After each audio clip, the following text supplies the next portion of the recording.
Assalamualaikum Bu Eka, selamat sore.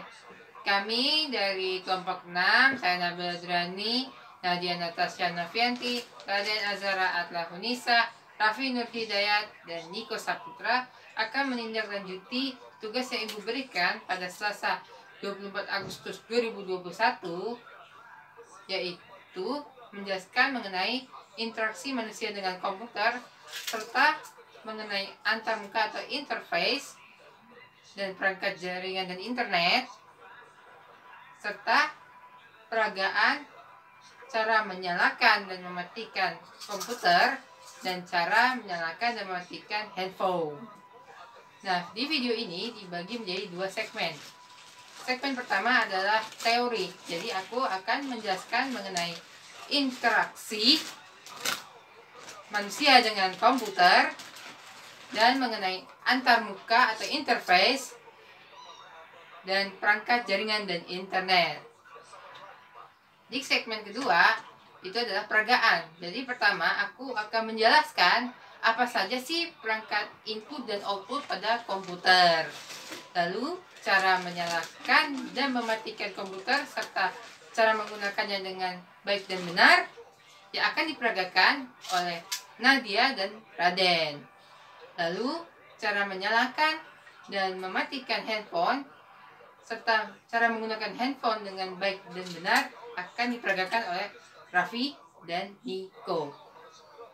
Baik, kita mulai ke segmen penjelasan terlebih dahulu.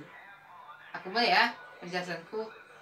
Era globalisasi, era teknologi, di mana manusia tidak bisa dipisahkan dengan gadget. Jadi teknologi ini sudah menjadi kebutuhan primer manusia. Jadi mau belanja pakai gadget, mau panggil ojek online pakai gadget, mau belajar online pakai gadget, mau kerja atau work from home pakai gadget. Jadi manusia itu tidak bisa dipisahkan dengan gadget. Mau ada laptop, HP, notebook, tablet, dan lain-lain. Nah, kita itu harus tahu apa saja sih yang ada di dalam komputer. Aku jelaskan ya. Komputer ini dilengkapi dengan perangkat keras atau hardware, itu kasat mata ya, itu bisa kita lihat ya. Lalu ada perangkat lunak atau software, itu tidak kelihatan sama mata ya, tapi itu berupa program-program yang dijalankan untuk melakukan perintah atau fungsi tertentu. Nah, perangkat hardware dan software ini bekerjasama menjalankan perintah, proses atau pekerjaan tertentu. Jadi ini bekerjasama menjalankan perintah atau proses atau pekerjaan tertentu oleh manusia. Nah, kita jelaskan satu-satu ya. Ini perangkat keras atau hardware itu terdiri atas perangkat pemrosesan, perangkat penyimpanan, perangkat input dan output, lalu ada perangkat jaringan dan internet. Kita bahas input dan output terlebih dahulu ya. Kita mulai dari input dan output. Nah, apa sih perangkat input itu? Perangkat input itu perangkat komputer yang digunakan untuk memasukkan perintah dan data yang akan diproses oleh program komputer. Jadi, manusia akan memasukkan input kepada komputer untuk memberi perintah kepada komputernya. Lalu, kalau output apa? Kalau output itu perangkat komputer yang digunakan untuk menampilkan atau menyampaikan hasil pemrosesan yang telah dilakukan oleh komputer. Bisa berupa gambar, suara, hasil cetak, dan lain-lain. Jadi output itu tugasnya menampilkan hasil kerjanya yang diperintahkan oleh manusia. Nah, kalau gitu apa saja sih input dan output itu? Kita mulai dari input ya. Input ada keyboard. Ini tugasnya untuk menginput teks ya. Jenisnya ada QWERTY, Dvorak, AZERTY, Kloppenburg, Altron, Chord, dan Alphabetic. Tapi yang paling banyak digunakan dan user friendly adalah QWERTY. Lalu ada mouse. Itu tugasnya menjelajahi program, lalu memilih perintah dan menjalankan perintah. Nah, ini mempunyai pointer berbentuk tanda panah atau kursor yang akan bergerak sesuai gerakan mouse. Karena ini ada sensor di bawah mouse. Jadi kalau kursor itu kayak panah kecil putih warnanya ya. Bisa nanti kalian lihat ya. Nah, mouse ini mempunyai 2 tombol dan 1 scroll. Scrollnya ini letaknya di antara 2 tombol tersebut. Nah, kalau tombol kiri itu diklik, itu menjalankan perintah. Kalau tombol kanan, kalau diklik, itu menampilkan menu pop up. Lalu scroll untuk menggeser tampilan layar dalam arah vertikal. Jadi kalau mau scroll ke atas atau bawah itu pakai scroll di mouse ya. Lalu ada joystick atau joypad. Nah, ini menjalankan program game. Jadi kalau mau main game itu pakai joystick atau joypad. Lalu ada mikrofon. Ini biasanya kita gunakan buat berbicara dengan orang lain di komputer. Jadi ini misalnya suara kita nanti jadi sinyal listrik, lalu dimasukkan ke dalam sound card atau kartu suara, lalu diubah menjadi sinyal digital, baru bisa diproses. Begitupun sebaliknya. Lalu ada webcam. Ini biasanya untuk komunikasi panggilan video. Nah, contohnya kita Zoom, Google Meet, Vidcall, dan lain-lain. Lalu ada kamera CCTV. Ini memantau lokasi keamanan, ada di tempat umum, bahkan ada di rumah. Nah, misalnya ada kemalingan di rumah, itu bisa kelihatan loh sama CCTV. Lalu ada pemindah biometrik. Ini menggunakan bagian tubuh manusia sebagai alat pengenal, bisa pakai sidik jari atau retina mata. Jadi kalau bagian bank yang paling terdalam atau gedung-gedung yang menyimpan berkas dokumen terpenting, ada uangnya banyak, nah itu pakai pemindah biometrik. Jadi gak semua orang sembarangan masuk loh. Next ada berbagai jenis sensor ya. Ada sensor gerak. Nah, contohnya nih ya. Kan sekarang kan pandemi COVID-19. Nah, bagaimana kalau kita masuk mall? Kan kita ambil tiket parkir tuh. Karena tiketnya tidak boleh dipencet. Jadi, pakai sensor gerak, yaitu kita lambaikan tangan kita ke arah sensornya. Lalu terprintlah hasil tiketnya. Jadi kalau perintahnya lambaikan tangan Anda, kita lambaikan tangan kita, terprintlah itu tiket parkirnya, baru kita bisa masuk. Lalu ada sensor putaran, sensor cahaya, sensor jarak. Nah, kalau sensor jarak ini contohnya. Kita mau masuk mall, itu kan ada pintu lobi tuh. Kalau kita mendekat ke pintu lobi tersebut, otomatis pintu lobi itu terbuka. Nah, kalau kita udah masuk ke dalam dan menjauh dari pintu tersebut, pintu itu akan tertutup kembali. Lalu ada sensor ultrasonik, sensor suhu, sensor ketinggian permukaan air, ada sensor beban, sensor kecepatan atau percepatan, sensor medan magnet, dan sensor zat kimia. Nah, itu adalah bagian input ya. Kita masuk ke output. Ada monitor. Nah, monitor itu biasanya untuk menghasilkan gambar tuh di komputer. Ini ada beberapa tombol untuk mengaturnya. Ada pencahayaan, kekontrasan gambar, posisi layar, vertikal atau horizontal ya. Lalu ada ukuran tampilan layar. Lalu ada LCD projector untuk presentasi. Nah, jadi ada gambar di komputer, nanti LCD projector itu akan memindahkan ke layar datar yang paling besar. Jadi orang-orang bisa lihat tuh gambar yang ada di layar datar tersebut. Nah, lalu ada printer. Ini ya, printer itu tugasnya adalah mencetak dokumen di kertas, lalu dihubungkan ke komputer melalui kabel USB. Atau sekarang bisa pakai Bluetooth tuh. Lalu kalau berdasarkan cara mencetaknya, printer itu dibagi menjadi 3. Ada dot matrix printer, itu pakai pita dan jarum besi, dan suaranya pasti bising. Jadi ini tut, jadi berisik deh. Lalu hasilnya kurang tajam. Lalu ada inkjet printer. Ini tinta ini disemprot dengan nozzle atau lubang pipa ke kertas. Dan kelemahannya nih ya. Jadi kalau kena cahaya atau basah aja, itu lumer tintanya. Nah, ada laserjet printer. Itu pakai teknologi diode cahaya. Dan ini mencetak cepat, hasilnya sangat tajam dan bagus, namun sayangnya harganya paling mahal.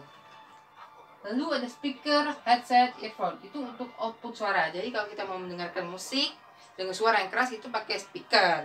Atau kita mau komunikasi dengan orang lain, kalau orang lain itu ngomong, kita bisa pakai speaker loh. Nah, itulah adalah perangkat input dan output. Nah, untuk bagian antarmuka atau interface dan perangkat jaringan dan internet, kita lanjut ke video berikutnya. Nah, kita udah masuk ke antarmuka atau interface dan perangkat jaringan dan internet. Nah, tadi kalau input dan output itu perangkatnya, kalau antarmuka atau interface itu medianya. Apa itu antarmuka atau interface?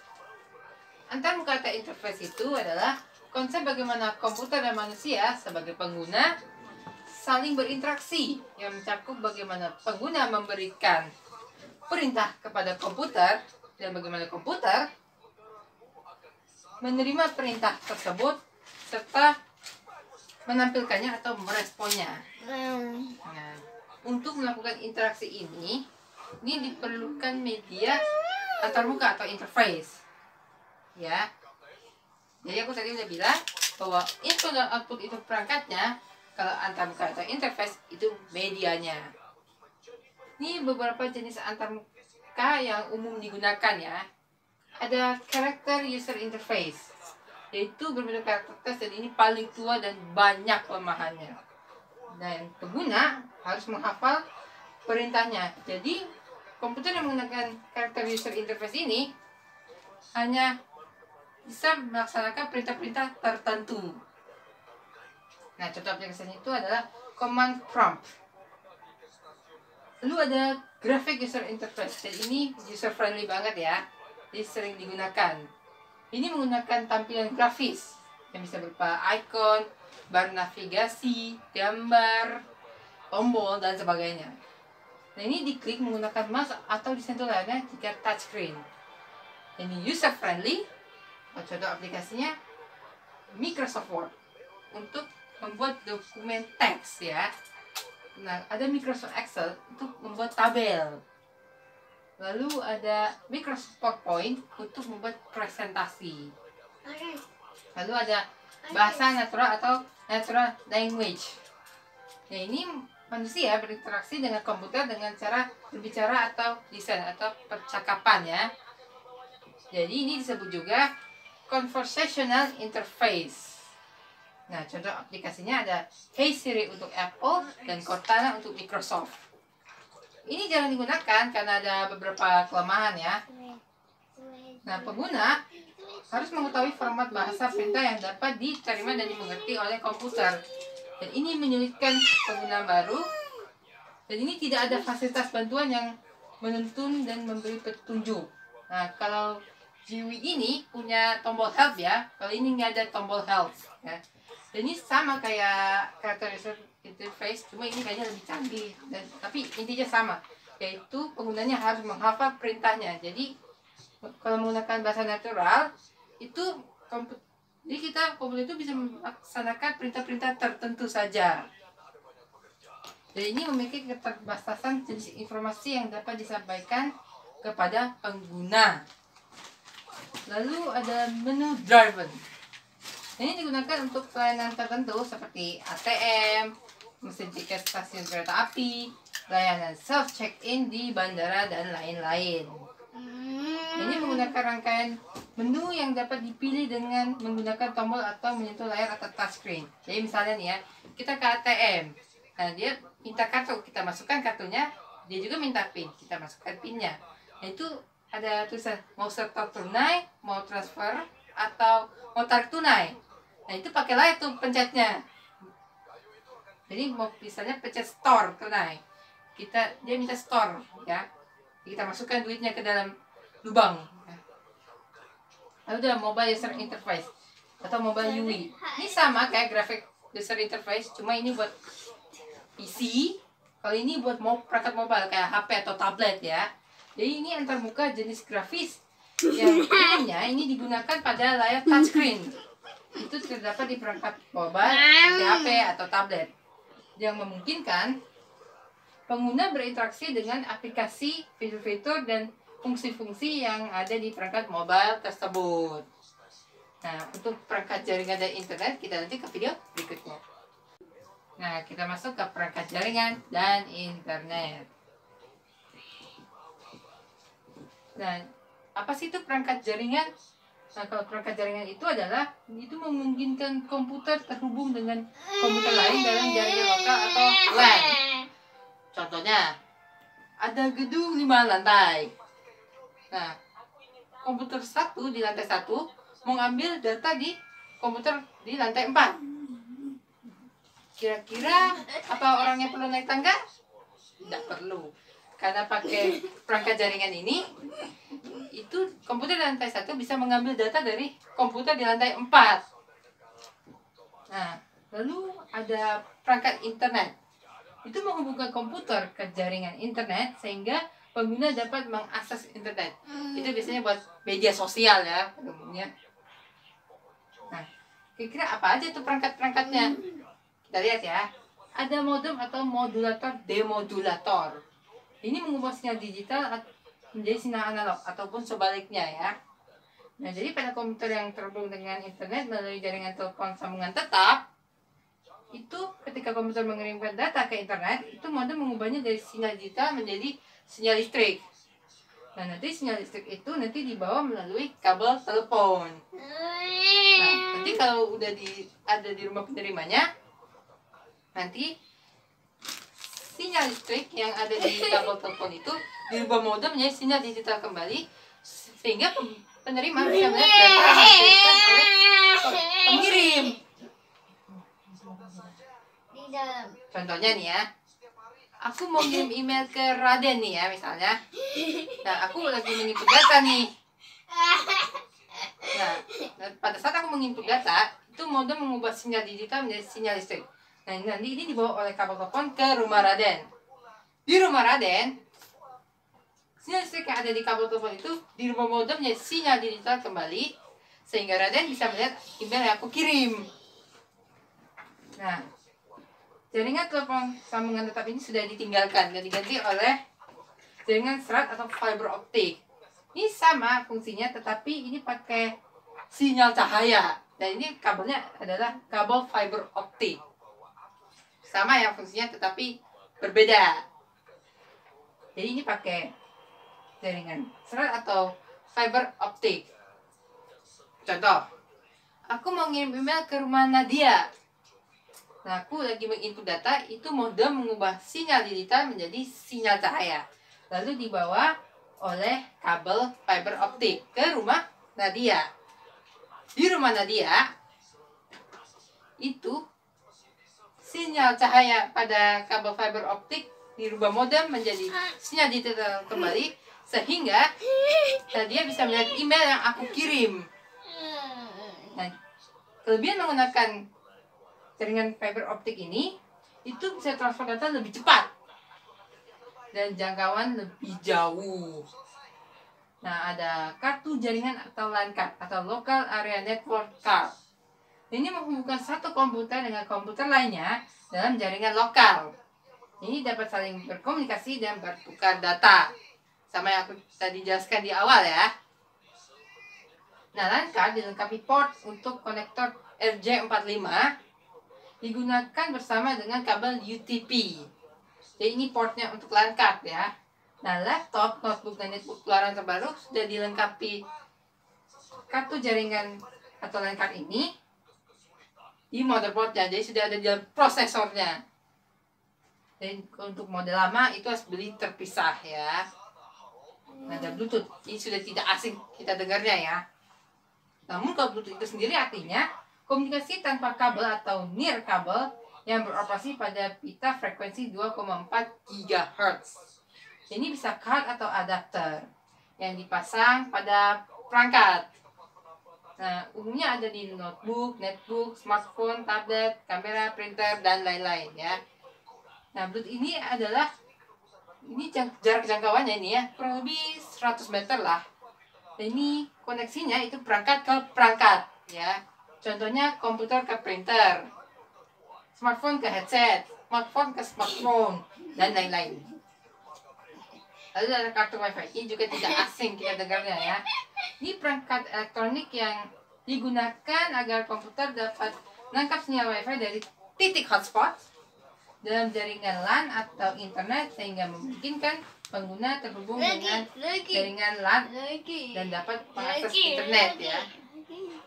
Nah, ini sudah banyak di tempat-tempat umum kayak di mall, kafe, restoran, bandara, stasiun, dan lain-lain. Jadi kalau kita mau pakai wifi, kalau sudah ada titik hotspotnya, kita tinggal nyalakan wifi-nya. Nah, PC tidak dilengkapi dengan kartu wifi. Kalau mau beli harus terpisah ya. Dan laptop, notebook, MacBook sudah dilengkapi kartu wifi. Nah, bentuknya ada kartu dilengkapi antena untuk komunikasi dengan titik hotspot. Jadi, kalau kita di bandara, kalau kita mau pakai wifi, kalau sudah ada titik hotspotnya, kita tinggal nyalakan wifi-nya. Lalu ada juga yang bentuk USB adapter dilengkapi dengan antena. Kenapa ada antena? Ini buat bisa menghubungkan ke titik hotspot tersebut. Nah, itulah penjelasan teori yang dapat aku sampaikan. Nanti kita akan masuk ke segmen berikutnya, yaitu peragaan. Nah, untuk penjelasan mengenai input dan output pada komputer, kita lanjut ke video berikutnya. Baik, kita masuk ke segmen berikutnya, yaitu apa saja input dan output pada komputer. Kebetulan aku punya laptop ya. Kita bahas input terlebih dahulu ya. Ada keyboard. Ini aku punya keyboard QWERTY ya. Di sini juga ada mouse yang sudah terintegrasi dengan body laptopnya ya. Ada tombol kiri dan tombol kanannya. Untuk scroll ini ada papan ya, kayak jadi kita bisa scroll nih ya. Ini ada cursor juga. Nih, bisa dilihat ya cursornya ya. Lalu ada untuk khusus untuk joystick atau joypad aku nggak punya ya. Kita masuk ke mikrofon. Nah, kalau mikrofon nih ya, aku punya mic yang biasa aku gunakan buat karaoke ya. Ini ada input dan outputnya. Jadi ada inputnya di sini ya buat aku nyanyi, dan untuk output ini speaker ya, nanti bisa menghasilkan suara nih ya. Ini pakai Bluetooth ya. Ini ada juga di headset Bluetoothku, ada mikrofonnya. Jadi itu biasanya untuk berkomunikasi dengan orang lain nih. Nah, untuk outputnya aku mendengarkan musik dengan ini, dengan speaker yang ada di headset ini. Oke, kita ke webcam. Nah, webcam itu biasanya digunakan untuk Zoom atau Gimit. Nih ya, ada titik nih. Kalian bisa lihat? Ya. Nah, itu inputnya ya. Kita masuk ke perangkat output ya. Nah, output itu ada monitor ya. Itu menghasilkan gambar. Ini seperti ini ya. Bisa dilihat? Nah, kalau printer aku nggak punya ya. Tapi aku punya speaker. Nih ya. Ini speaker yang ada di mikrofonku nih ya. Bisa dilihat ya, ini bisa menghasilkan suara. Ini pakai Bluetooth ya. Di headsetku juga ada nih ya, buat bisa mendengarkan musik. Nah, di sini juga ada di laptopnya, ini di bagian bawah ya, udah terintegrasi ya. Nah, kalau mau lebih keras lagi, ini aku punya speakernya, pakai Bluetooth ya.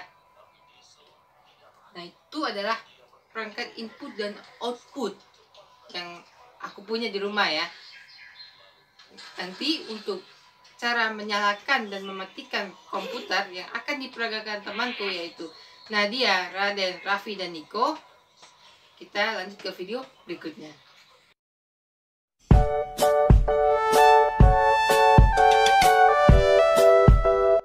Assalamualaikum Ibu Guru, kali ini aku akan mempraktekkan cara memakai laptop yang baik dan benar. Yang pertama, kita buka laptopnya dulu, tapi kita badannya harus tegak.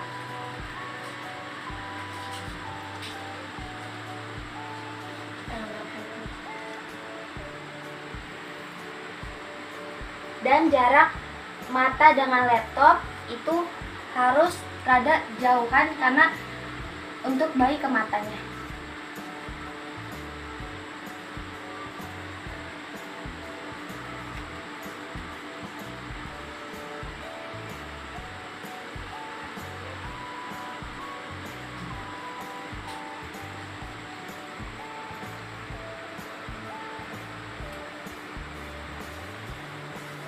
Dan kita bisa langsung memulai pelajaran atau tugas kita melalui laptop. Makasih. Assalamualaikum Ibu Guru, kali ini aku akan mempraktekkan cara menyalakan laptop. Pertama-tama kita buka dulu laptopnya. Setelah ini kita akan pencet tombol on off-nya yang ada di sebelah kiri atas. Sekali.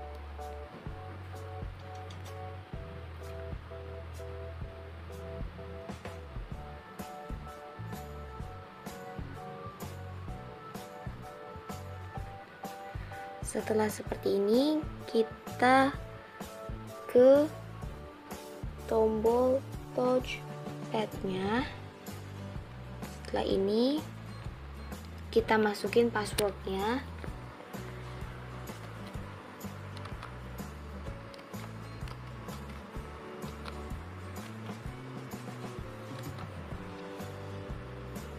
Setelah ini kita pencet yang ada tandanya, klik. Setelah ini kita bisa menggunakan laptopnya. Setelah laptop dinyalakan, biasanya akan terlihat tampilan seperti ini. Lalu kita geser kursor kita ke bagian kiri bawah dan terdapat logo Microsoft Windows. Lalu logo tersebut kita klik dan terlihat tampilan seperti ini. Kita geser lagi kursor kita ke bagian kanan atas dan di situ terdapat logo Power Off. Logo tersebut kita klik dan terdapat 3 pilihan, yaitu ada Sleep, Shutdown, dan Restart. Namun kita memilih yang Shutdown ya. Dan laptop pun akan otomatis mati sendiri.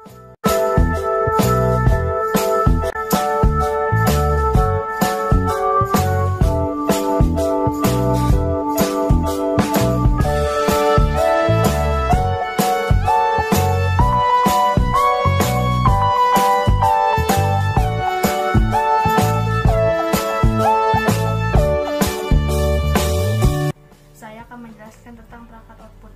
Yang pertama adalah layar. Layar berfungsi untuk menampilkan gambar, foto, dan video, dan juga menjadi tempat kita berinteraksi dengan smartphone. Contohnya seperti buka media sosial dan aplikasi lain.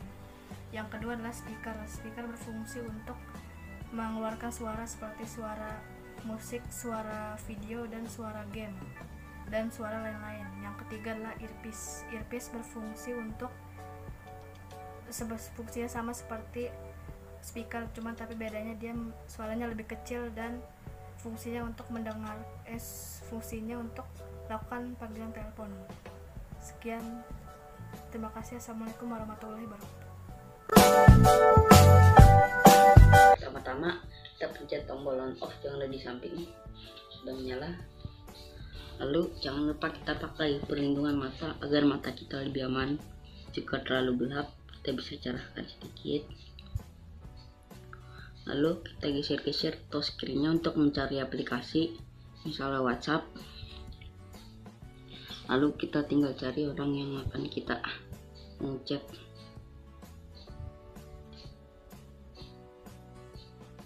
Kita chat angkain sini. Jika ada yang salah, kita pencet tombol X di samping kanan. Kalau tanda panjang ini untuk spasi, kalau tanda panah ke samping ini untuk enter.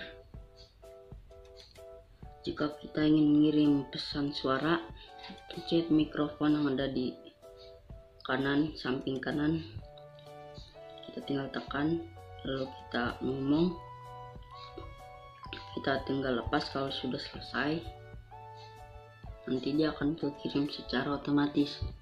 Lalu kita tekan untuk kembali lagi. Lalu kita pencet tombol on off untuk mematikan handphone. Tekan secara lama. Lalu pencet yang mematikan perangkat. Selesai. Terima kasih. Demikian yang dapat kami kelompok 6 sampaikan. Semoga apa yang kami sampaikan dapat bermanfaat. Lebih kurangnya kami mohon maaf. Saya Nabila Adriani dari kelas 78. Saya Raden Nazara dari kelas 78. Dan saya Raffi Nurdayat dari kelas 78. Saya Niko Saputra dari kelas 78. Saya Nadia Natasha Novianti. Terima kasih. Terima kasih. Terima kasih. Terima kasih. Terima kasih. Wassalamualaikum warahmatullahi wabarakatuh. Terima kasih telah menonton video kami. Sampai jumpa di video berikutnya.